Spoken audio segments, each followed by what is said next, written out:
Nesses dias tão tensos, e atribulados, de expectativa por eleições, não aquela que vai acontecer somente daqui a uma semana, mas a que já houve nos Estados Unidos, e aquelas tensões, sem saber o que vai acontecer, aquela ansiedade, quem vai ganhar, o que é que vai mudar. Claro, somos um mundo globalizado e tudo o que acontece aqui repercute do outro lado e vice-versa.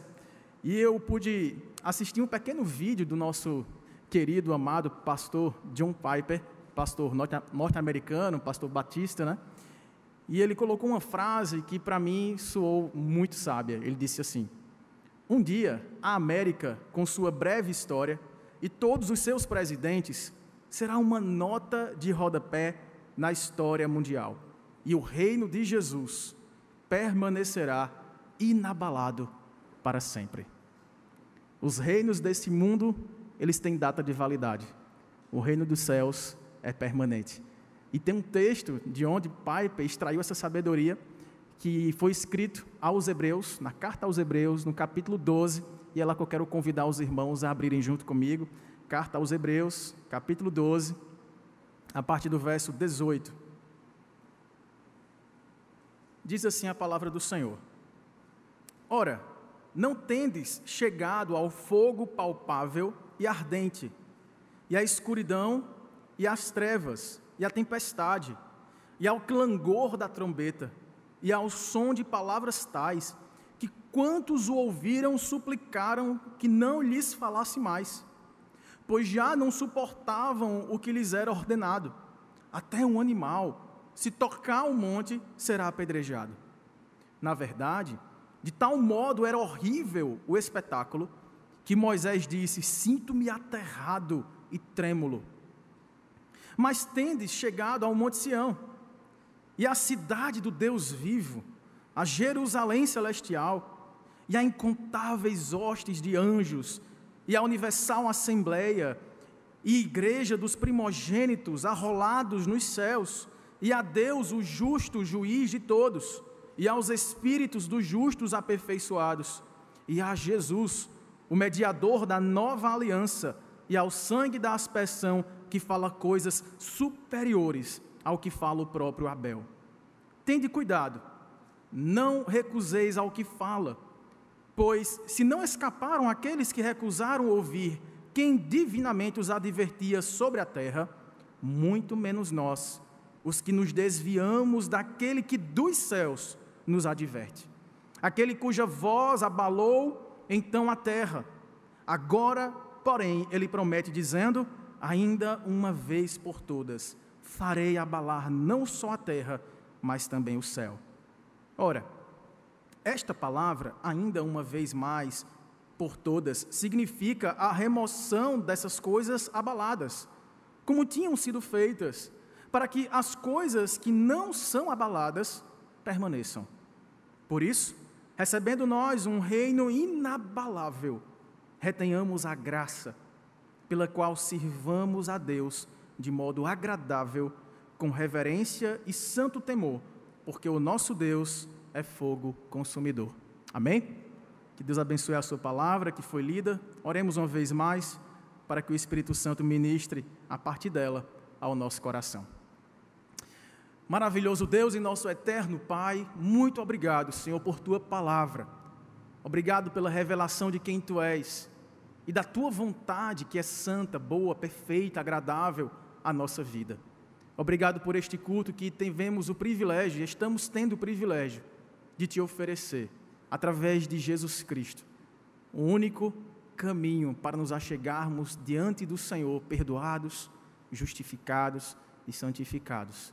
É em nome dEle, Pai, que pedimos: fala conosco, apesar de quem ministra, fala conosco e alcança as nossas necessidades, para que elas sejam supridas em Cristo Jesus, no temor do Senhor, e assim todos aqui sejamos edificados para a honra e glória tão somente de Jesus, o nosso Deus. Assim oramos e agradecemos, em nome para a glória dEle. Amém, Senhor. Meus irmãos, nós não sabemos quem foi que escreveu essa carta aqui. O que a gente sabe é que era um profundo conhecedor do Antigo Testamento. Era alguém que conhecia as antigas letras, conhecia os termos da antiga aliança, mas ao mesmo tempo era alguém que era cheio de Cristo e que compreendia os apontamentos, as promessas, né, as profecias que se cumpriam cabalmente e se cumpriram cabalmente em Jesus Cristo. De modo que ele tem um objetivo claro aqui, é escrever para os seus irmãos hebreus, para os judeus que haviam se convertido a Cristo. Os judeus cristãos, que estavam aqui sendo tentados a negarem a sua fé em Jesus, a duvidarem de que ele seria de fato o Messias, o Redentor, o tão esperado Salvador e Rei messiânico de Israel. De modo que quando ele está escrevendo, tendo este público em vista, ele está escrevendo de acordo com o risco que havia iminente ali da apostasia. E Paulo escreve, então, trazendo este conteúdo da antiga aliança para demonstrar que Jesus era aquele de quem essa antiga aliança profetizava. E aí, irmãos, é por isso que seu conteúdo nessa carta profunda e maravilhosa, ele é extremamente cristocêntrico. Ele mostra que Jesus é maior que Moisés, que era a figura central do judaísmo. Ele mostra que Jesus era maior que os anjos, que ele é maior do que todos os sacerdotes e profetas, que ele é maior do que todos os sacrifícios, que Jesus, enfim, ele é o cumprimento de todas essas promessas, sombras e tipos do Antigo Testamento.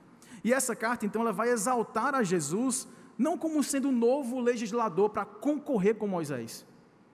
Ele vai exaltar Jesus como sendo o Redentor, que cumprindo a lei de Deus dada a Moisés, se fez propício a nós que somos pecadores, abrindo este novo e vivo caminho para, mesmo pecaminosos como nós somos, conseguirmos nos achegar diante do Pai por meio da obediência do seu Filho e por meio do seu sacrifício que pagou a dívida do nosso pecado. E aí, irmãos, quando esse escritor faz isso, no capítulo 11, que é o capítulo que antecede a porção que nós lemos, ele lista ali uma galeria do que ele chama de exemplos de fé, ou que ficou conhecido também como os heróis da fé, homens e mulheres de Deus, que para nós servem como exemplos de grande fé e de perseverança. Mas quando ele chega no capítulo 12, ele apresenta Jesus como sendo aquele a quem devemos imitar, o seu exemplo na fé e na perseverança diante das tribulações. E quando ele vai seguindo esse raciocínio, ele faz um imperativo acerca da vida que nós temos agora vivida na fé nesse Cristo, nesse Messias, nesse Redentor. Deve ser uma vida santificada, em perseverança e fé, em santidade diante do Senhor, para que testifiquemos com as nossas palavras, nossas atitudes, pensamentos, motivações, nosso testemunho, aquele a quem nós dizemos servir. E aí, quando ele chega no final desse capítulo 12, ele vai fazer um contraste bem interessante aqui, para poder advertir que uma vez que ouvimos a voz do antigo legislador Moisés, e naquela época muitos não deram ouvidos, apesar dos sinais, maravilhas e grande temor que houve quando Deus se revelou no Monte Sinai, ele diz, olha, se aqueles não escaparam àquelas advertências, quanto mais nós, se não dermos ouvidos àquele que é a própria revelação de quem Deus é, que dos céus está nos advertindo, creia e obedeça às minhas palavras. E aí, irmãos, quando nós olhamos para essa carta impactuosa aqui, essa carta densa, cheia de Cristo, cheia de promessas e mostrando os seus cumprimentos, mas também cheia de advertências, para que não nos enganemos dizendo que temos uma fé, se essa fé ela pode ser roubada e pode ser esfriada pelas propostas convergentes que muitas vezes se parecem com a nossa fé, que podem ter até uma origem semelhante, como era a fé dos judeus, mas que estava dia após dia tentando tirar Cristo do trono, tentando afastá-lo do cumprimento daquelas profecias, tentando ressuscitar a pessoa de Moisés para servi-lo, não em novidade de vida, mas na caducidade da letra. Então, o desafio que o escritor tem aqui, ele é um tanto quanto pesado, porque à medida em que ele não quer desconfigurar a lei do Antigo Testamento, ele está certo de que a lei do Antigo Testamento só fará sentido se for olhando para Cristo, porque esse é o papel da lei, nos mostra a nossa condição pecaminosa, nos indica o caminho para onde devemos ir, é para diante do Senhor em santidade, em arrependimento e fé, mas ela não tem o poder de produzir isso em nós, por isso que ela aponta para Cristo, e Cristo falou: todas essas palavras testificam de mim. De modo, irmãos, que quando nós nos vemos como alcançados por Cristo, nós nos identificamos com as suas palavras, nós nos vemos alcançados por sua graça, que já nos perdoou, mas nós também somos advertidos a, como participantes do reino dele, que é inabalável, possamos viver de acordo com a sua vontade. E aí, quando nós olhamos para esses versos iniciais, do verso 18 até o verso 24, nós somos chamados a ter um impacto, sermos impactados pela glória deste rei, daquele que deve nos dizer as palavras que nós devemos crer e obedecer. Veja como o escritor aqui, ele traz duas figuras, duas ilustrações, ou dois eventos históricos em montes diferentes, para poder nos trazer a ideia da diferença que houve na antiga aliança para a nova aliança. Se você voltar seus olhos novamente para o verso 18 em diante, verso 18 até o verso 24, você perceberá que ele está falando aqui primeiramente do Monte Sinai. Lembra que o Monte Sinai foi aquele quando o povo foi liberto do Egito, caminhou alguns dias, eles chegaram no Monte Sinai e de lá receberam os 10 mandamentos.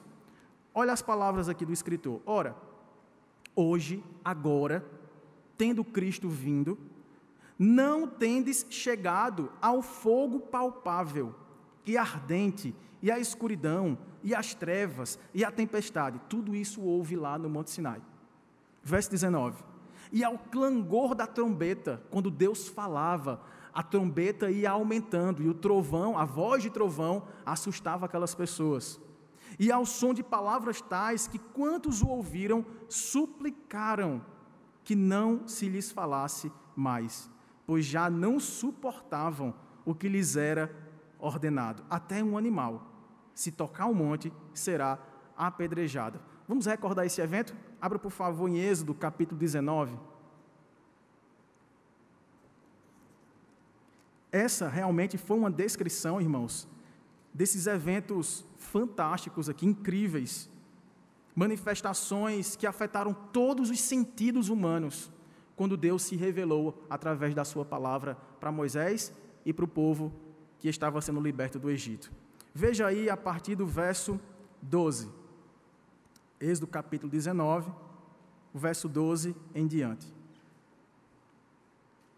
Deus começa a instruir Moisés: Moisés, você vai marcar em redor deste monte limites ao povo, dizendo: guardai-vos de subir ao monte, nem toqueis o seu limite, todo aquele que tocar o monte será morto.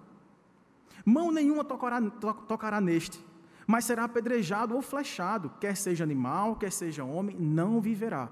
Quando soar longamente a buzina ou a trombeta, então subirão ao monte. Moisés, tendo descido do monte ao povo, consagrou o povo e lavaram as suas vestes. E disse ao povo: estai prontos ao terceiro dia, e não vos chegueis à mulher. Ao amanhecer, ao terceiro dia, houve trovões, veja só, relâmpagos, uma espessa nuvem sobre o monte, muito forte clangor de trombeta, de maneira que todo o povo que estava no arraial se estremeceu. E Moisés levou o povo fora do arraial ao encontro de Deus, e puseram-se ao pé do monte. Todo o monte Sinai pegava fogo, porque o Senhor descera sobre ele em fogo.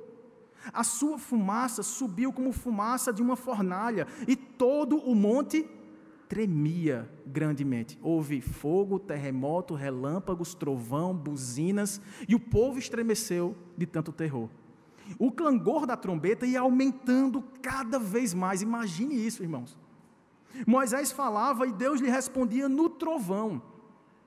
Descendo o Senhor para o cimo do monte Sinai, chamou o Senhor a Moisés para o cimo do monte, e Moisés subiu.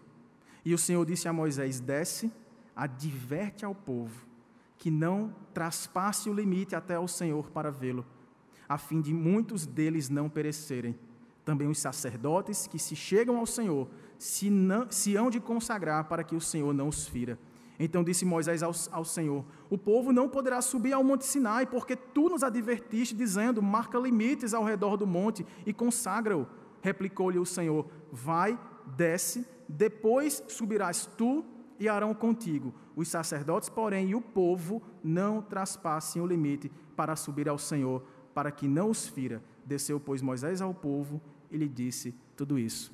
E no capítulo seguinte vem as tábuas da lei, os mandamentos do Senhor. Deus falando nessa cena incrível, que afetou todos os sentidos mesmos. Eles viram o monte fumegar. Eles sentiram, o tato deles foi aguçado pelo tremor. Eles tremiam junto daquele terremoto, aos pés daquele grandioso monte. Eles sentiam o cheiro da fumaça, que parecia fumaça de fornalha, porque o Senhor se fazia presente no monte e ouviam a sua voz, talvez não de forma inteligível, porque ele falava no meio dos trovões e Moisés falava com o povo, falava com Deus e Deus lhe respondia. E em meio a tudo isso, ainda tinha uma buzina que ia aumentando a sua intensidade cada vez que Deus se revelava e pronunciava os seus mandamentos. Irmãos, o contexto aqui, quando o escritor aos Hebreus retoma esse texto, esse evento, é para dizer, olha, mesmo com tudo isso, mesmo o povo vendo, cheirando, ouvindo, tocando, talvez sentindo o gosto da morte, porque nem homem e nem animal poderiam se achegar e tocar naquele monte, porque era a presença do Deus Santíssimo e as suas mãos eram manchadas pelo pecado. Mesmo assim, Deus falando com este povo, o povo ficou desesperado. Moisés, pede para Deus não falar mais conosco, fala contigo. E o povo foi se afastando daquele monte, rogando que Moisés pudesse mediar aquela fala de Deus, porque eles não estavam suportando a voz santíssima e o terror que tudo isso trazia a corações endurecidos, idólatras, pecaminosos, acostumados a negarem o senhorio de Deus nas suas vidas. Apesar de tudo isso, se você passar algumas páginas de Êxodo e chegar ao capítulo 32, depois de 12 capítulos de lei, Deus se revelando: não farás imagem de escultura para adoração, não terás outros deuses diante de mim, não dirás falso testemunho, guarda um santo dia de descanso para me adorares, honra teu pai e tua mãe, não furtarás, não adulterarás, não matarás, não dirás falso testemunho, não cobiçarás nada daquilo que não é teu. E depois, seguida a essas leis morais, vieram vários grupos de leis cerimoniais, leis de propriedade, leis civis, para que ali fosse constituído um novo povo. Era um povo escravo, que estava agora se tornando uma nação. E o próprio Deus legislando e dando-lhes o caminho que eles deviam seguir. Apesar disso, irmãos, de todo esse temor santíssimo, eles construíram um bezerro de ouro para adorar, porque demorava-se Moisés no monte, passados alguns dias, cerca de 40 dias, e eles começaram a pensar, cadê aquela manifestação sobrenatural? Cadê Moisés? Será que Moisés morreu? Ficamos sem Moisés e ficamos sem o nosso Deus, ou o Deus de Moisés. Façamos um Deus para adorarmos, e com a ajuda de Arão.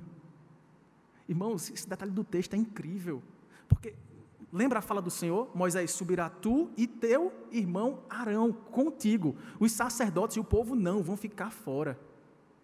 E mesmo assim, tendo subido e descido e estado lá com o povo, Arão junta o ouro, as pedras preciosas que Deus havia lhes dado na saída do Egito, para construírem, edificarem um bezerro de ouro, dizendo: este foi o Deus que nos tirou da terra do Egito. E uma festa promíscua com orgias, salmodiando e cantando a este Deus feito por mãos humanas. O escritor aos Hebreus está dizendo: olha, neste ambiente de terror, de grande impacto, pela majestade desse Deus, ele demonstrando que, apesar da terra ser instável, apesar de ter domínio sobre todos os eventos naturais, demonstrando toda a sua glória, o povo pôde preferir um bezerro de ouro. Quanto mais agora, não escaparão aqueles que não derem ouvidos ao próprio Deus que se fez carne e clama, não com voz de trombeta, mas se revelando como o seu senhorio majestoso, para que seja seguido, adorado e servido. Sim, irmãos, porque no capítulo 34 de Êxodo, o saldo desta festa pagã, desta adoração idólatra, foram 3.000 mortos. E aí, irmãos, quando a gente olha para o autor aos Hebreus dizendo, verso 22, mas tendes chegado a um outro monte, não mais a um monte Sinai. O nome deste monte, e perceba, ele não tinha nem dito o nome Sinai anteriormente, mas ele faz questão de dizer agora, o monte ao qual vocês se achegam é chamado Sião.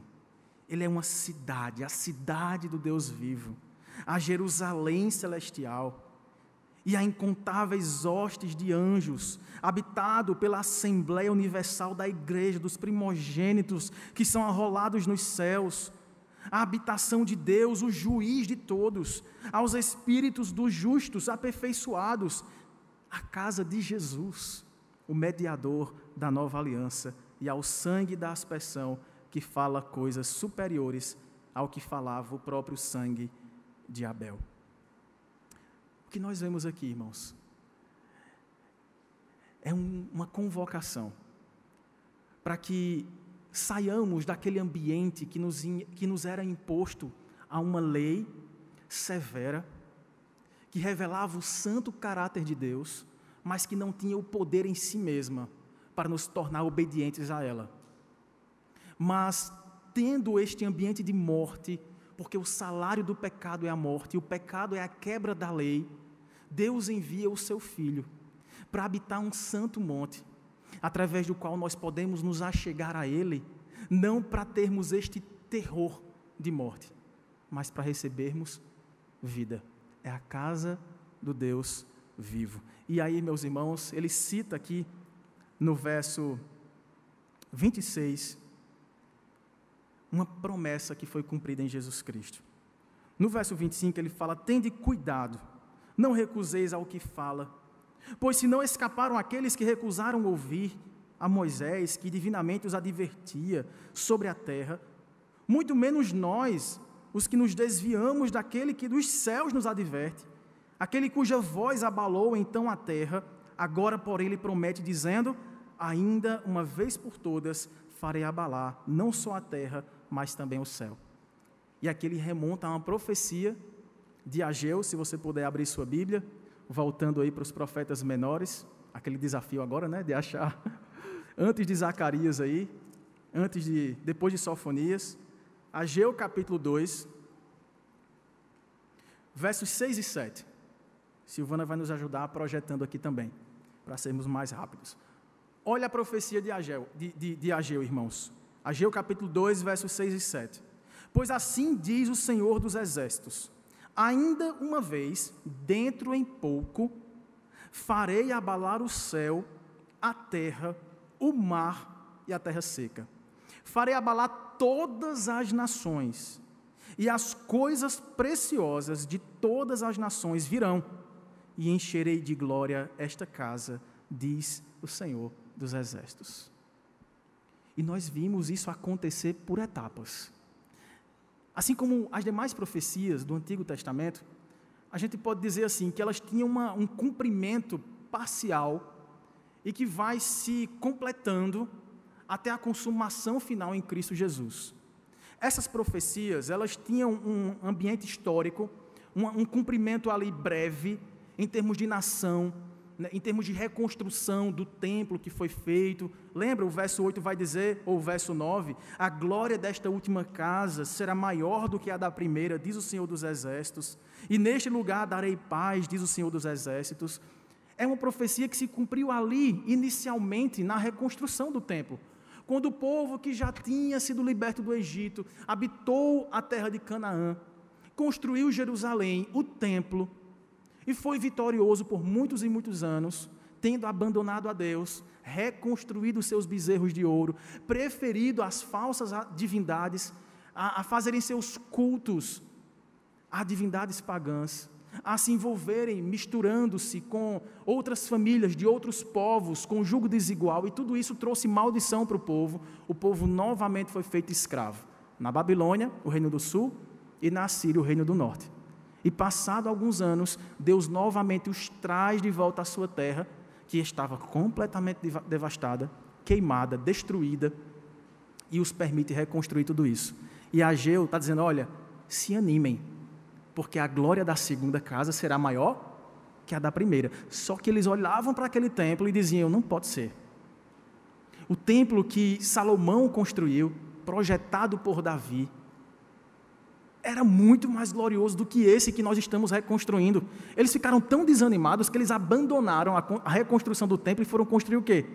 Foram reformar suas casas, fazer um terraço maior, uma cozinha mais espaçosa, um banheiro mais confortável, e esqueceram do templo. Não, isso aí eu acho que essa profecia Ageu deve ter se confundido, não é em relação a isso. Mas quando Jesus, que é este o Filho de Deus, que é o perfeito mediador, não aquele que mediava uma conversa de Deus com Moisés e o povo, não aquele mediador mortal, porque Moisés, apesar de ter sido um grande profeta, o maior do Antigo Testamento pelo menos, ele era mortal e ele morreu, ele era temporário, assim como todos nós somos aqui nesta terra. Jesus não é o mediador por perfeição, é eterno. E ele desceu aqui para mediar a nossa reconciliação com Deus. E quando ele entra naquele templo, sim, esteticamente falando, menos glorioso, com a dimensão das medidas terrenas que conhecemos, sim, certamente menor. Mas ele entra e diz, está aqui quem é maior que o templo. É ou não é uma glória maior do que a primeira casa? O próprio Deus dentro, encarnado, naquelas paredes reconstruídas, mas frágeis e abaláveis. Só que as pessoas começaram a se alegrar com isso, aqueles que estavam crendo em Jesus como Redentor, os hebreus. Mas do outro lado havia aqueles judeus que, conhecendo essas profecias, faziam vistas cegas e ouvidos moucos a palavra que Cristo trazia ao seu coração, que trazia liberdade plena e definitiva. Mas a todos quantos o receberam, deu-lhes o poder de serem feitos filhos de Deus, a saber, os que creem no nome de Jesus. E assim, quando Jesus entra naquela casa, a glória encheu aquele lugar, era maior do que ela podia suportar. Só que, cerca de 70 anos depois, aquele templo foi destruído novamente. Não ficou pedra sobre pedra. E aí, eu imagino o desespero daqueles crentes que olhavam para o templo como um cumprimento daquela profecia de Ageu, de que Deus faria abalar céu, terra, mar, tudo, para trazer-lhes salvação e uma glória maior que eles já nunca mais tiveram. Uma glória maior do que eles tinham quando estavam com a nação gigantesca em um templo suntuoso. E agora eles viam aquele templo destruído. Mas aí eles poderiam se recordar das palavras de Jesus, que em 3 dias ele reconstruiria o templo do seu tabernáculo. Então essa profecia apontava não para um templo feito por mãos humanas simplesmente, apontava para Jesus. E tendo morrido ao 3º dia, ele restaurou a sua vida e com um corpo glorioso habita os céus. E de lá emite as palavras de ordem para que todo o universo seja governado de acordo com a sua vontade. Muitas vezes a gente não tem noção dessas coisas quando as vicissitudes da vida, as nossas dificuldades, as nossas tribulações, nossas lutas aparecem diante de nós. A gente tem aquela sensação de que não há alguém governando para o nosso bem, que as pressões nos cercam, que as injustiças se acumulam, que os desmandos se somam uns com os outros e nós não temos para onde olhar, não temos por quem torcer, não temos expectativa de melhora, de solução. Tudo isso, irmãos, eu vejo como um propósito de Deus em tirar o nosso coração de onde ele não pertence, deste mundo. Jesus falou que nós estamos no mundo, mas não somos do mundo. E quando ele aponta para Jesus como sendo o resultado glorioso dessa restauração, ele aponta para um evento cosmológico. Toda a criação estremecerá, não apenas o monte. E isso aconteceu quando Jesus morreu. Houve terremoto em toda a terra.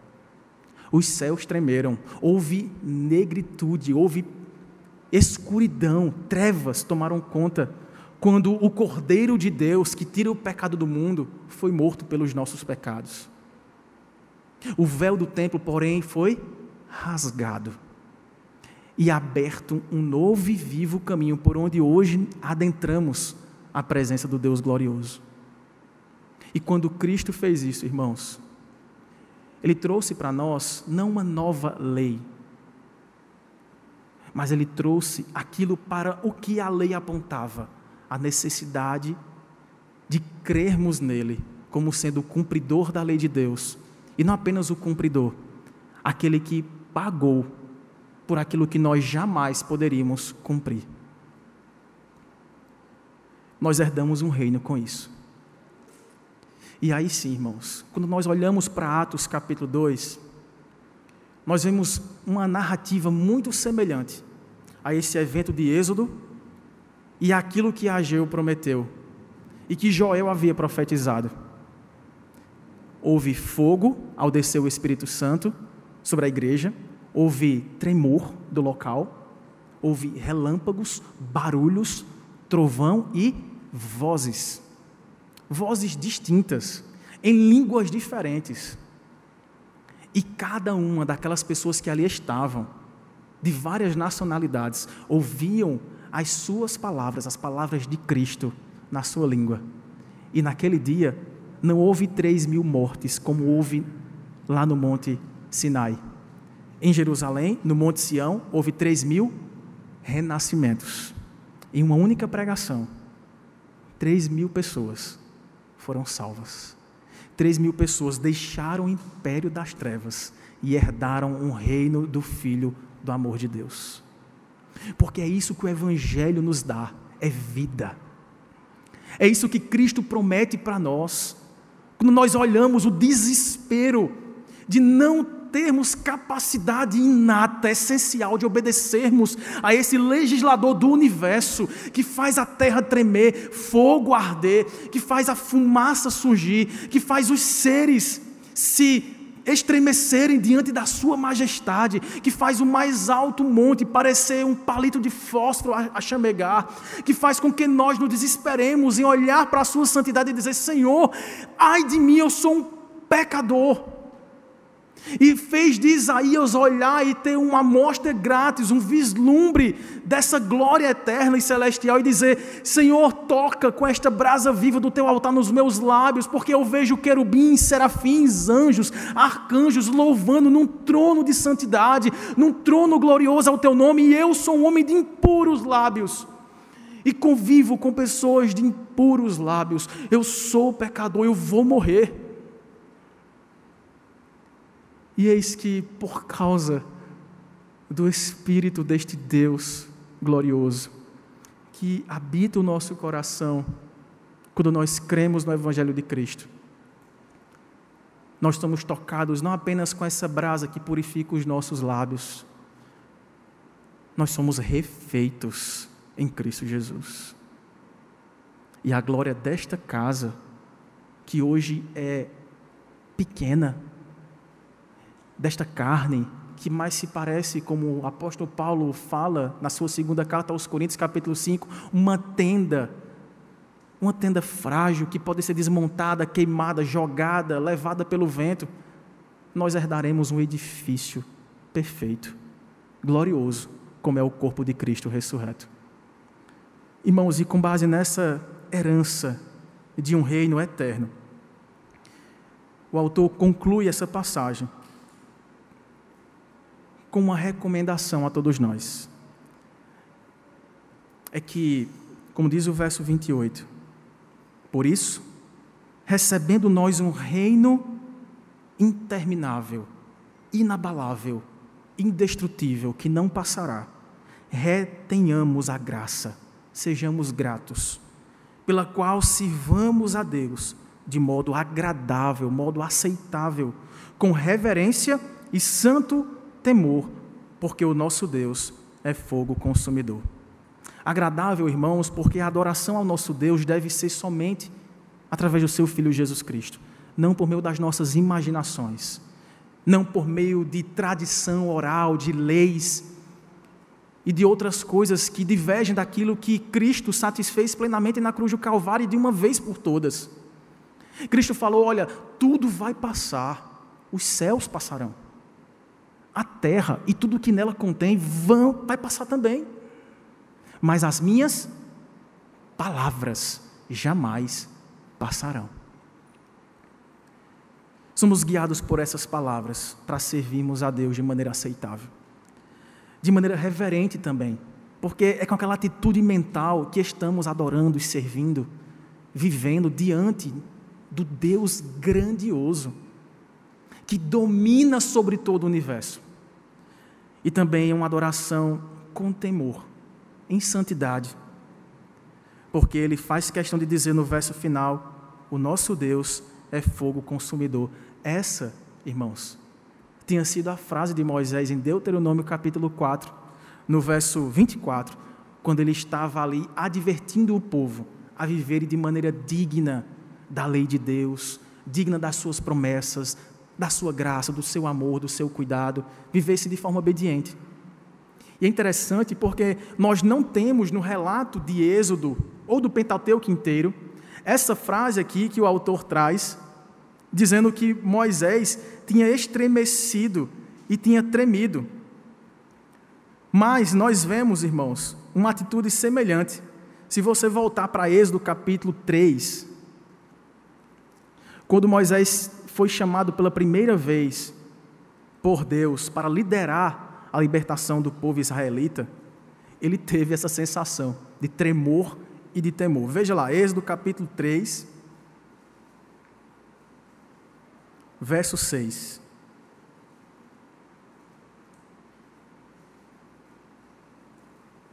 Deus apareceu para Moisés por meio de uma árvore, de uma sarça que ardia, que chamegava, e disse: eu sou o Deus de teu pai, o Deus de Abraão, o Deus de Isaque e o Deus de Jacó. Qual a atitude de Moisés, irmãos? A reação dele: e Moisés escondeu o rosto, porque temeu olhar para Deus. Moisés não ficou só do lado de fora do monte, ele subiu no monte. Ele subiu e viu a manifestação do Deus Todo-Poderoso.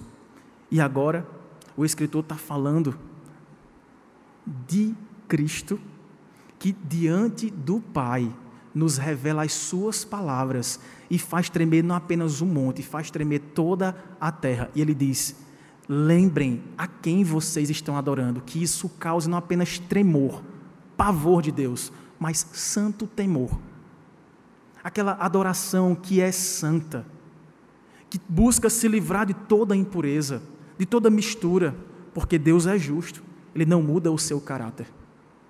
Em tempos de tentações, para que olhemos para a Escritura como algo que precisa ser mudado, atualizado, em tempos em que pregadores da palavra tentam tornar o caráter de Deus menos justo, menos santo, menos fogo consumidor, a palavra de Cristo nos lembra que nós adoramos, irmãos, a um Deus altíssimo, todo-poderoso, santíssimo, justo, que nunca mudará, é o mesmo ontem, hoje e o será para sempre.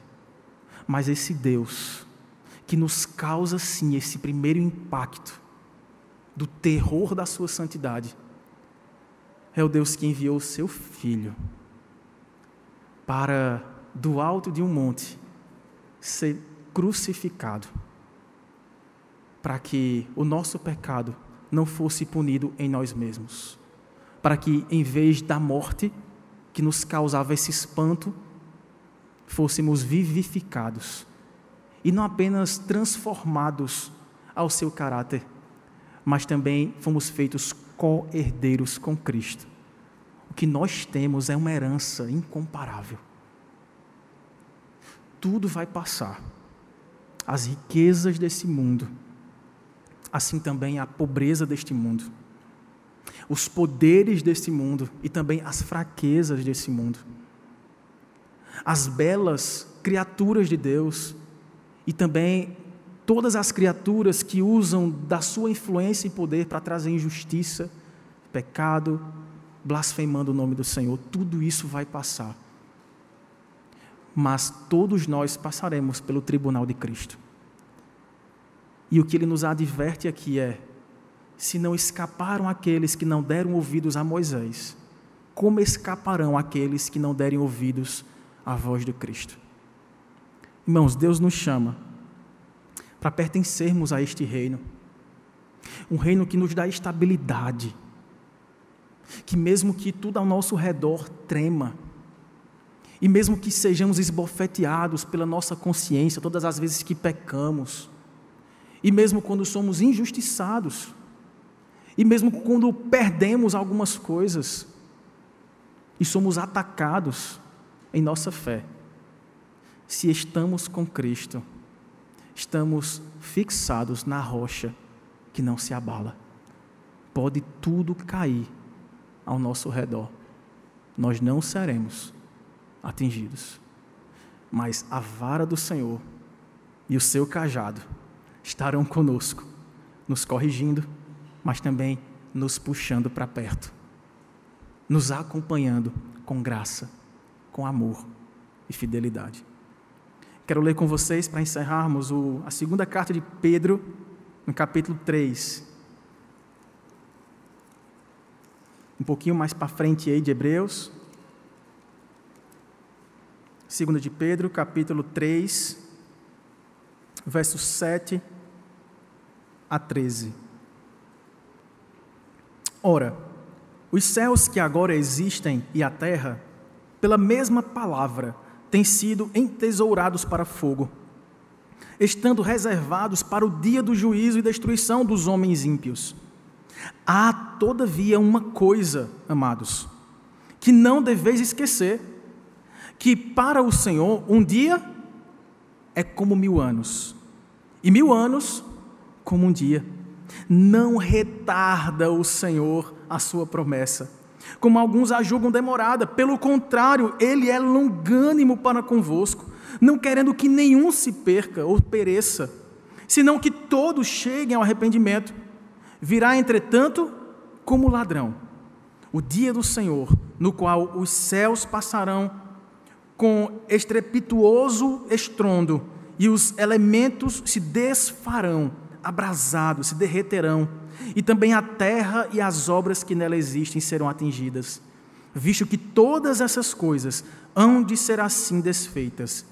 Deveis ser tais como os que vivem em santo procedimento e piedade, esperando e apressando a vinda do dia de Deus, por causa do qual os céus incendiados serão desfeitos e os elementos abrasados se derreterão. Leamos juntos o verso 13. Nós, porém, segundo a sua promessa, esperamos novos céus e nova terra, nos quais habita justiça. É para lá que nós vamos. Não espere mudanças para melhorar a sua vida. Nós temos altos e baixos em nosso bem-estar, mas nós falhamos todas as vezes que nos esquecemos que não pertencemos a este mundo. Devemos ansiar, irmãos, pelo reino que é eterno. Enquanto aqui estivermos, porém, adoremos de modo agradável, reverente e santo ao Rei dos Reis e Senhor dos Senhores, que está vindo, não mais como um cordeirinho para ser crucificado e sacrificado, mas como um leão rugindo para julgar a terra. Para os ímpios e para aqueles que negam a Jesus, será um dia realmente horrendo, terrível. Mas para nós os que esperamos por esse dia, será o deleite eterno, será o descanso dos santos, será o fim do pecado, será o fim da injustiça, da dor, da enfermidade, da separação, do medo, da angústia. Será finalmente o fim da nossa vaidade, das nossas falsas motivações. Será o fim da nossa instabilidade, porque estaremos plenamente reinando no reino inabalável. Vamos orar ao Senhor? Coloque seu coração diante de Deus, sua vida. Pergunte a si mesmo: onde você está? Em que você tem crido? Semana após semana, nos é anunciada a palavra do Cristo, que não passará. Portanto, devemos nos preocupar cada vez menos com aquilo que passa e nos importar com aquilo que nos levará para a eternidade. Maravilhoso Deus e eterno Pai, dura coisa será cair nas mãos do Deus justo e santíssimo. Ó Deus, não nos permita recusarmos a convocação de adorarmos ao Senhor de maneira agradável, santa, reverente e grata. Ó Deus, para nós, o dia do Senhor Jesus será o glorioso dia em que hastearemos a bandeira da vitória final. Porque sim, no mundo temos aflições, porém em Cristo Jesus somos mais do que vencedores. Ó Pai, mas Tu nos conheces. Mesmo dizendo sim, Senhor, eu quero Te seguir, eu quero Te servir, eu quero reconhecer meus pecados, eu quero, Senhor, me arrepender deles e estar diante do Senhor, fazendo Tua vontade, ouvindo as Tuas palavras, seguindo os Teus passos. Tu sabes que eu ainda sou pecador. Mesmo vendo os sinais da Tua glória, o fogo, a fumaça, o cheiro da Tua presença, eu ainda sou capaz de negar o Senhor na minha vida e trocar por vãs sutilezas, caprichos, confortos, negociando aquilo que é inegociável, o meu testemunho com o Senhor, o meu caráter que foi transformado. Ó Pai, faz com que de fato as coisas velhas fiquem para trás, faz com que tudo seja novo, e que vivamos de acordo com a vontade do Rei dos Reis, do Senhor dos Senhores, que descerá nas nuvens, engrandecido, reinando sobre todo o universo. E nós queremos, ó Deus, estar sendo contados entre esses que estão agora adorando o Senhor nas regiões celestiais. Queremos nos juntar aos anjos, queremos nos juntar, Senhor, aos espíritos aperfeiçoados que habitam a glória agora.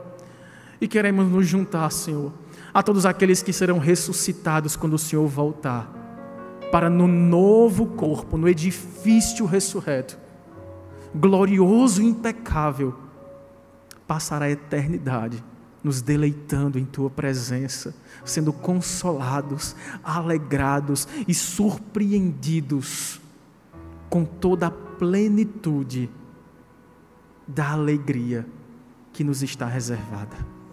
Até lá, Senhor, nos dê força para resistir às aflições, para resistir às tentações, para resistir às propostas que tentam nos fazer apostatar da nossa fé. Nos segura em Ti mesmo, nos guarda, nos livra do mal, transforma a Tua igreja, Senhor, nesta noiva perfeita, que glorifica ao noivo. Em nome e para a glória dEle nós oramos. Amém, Senhor.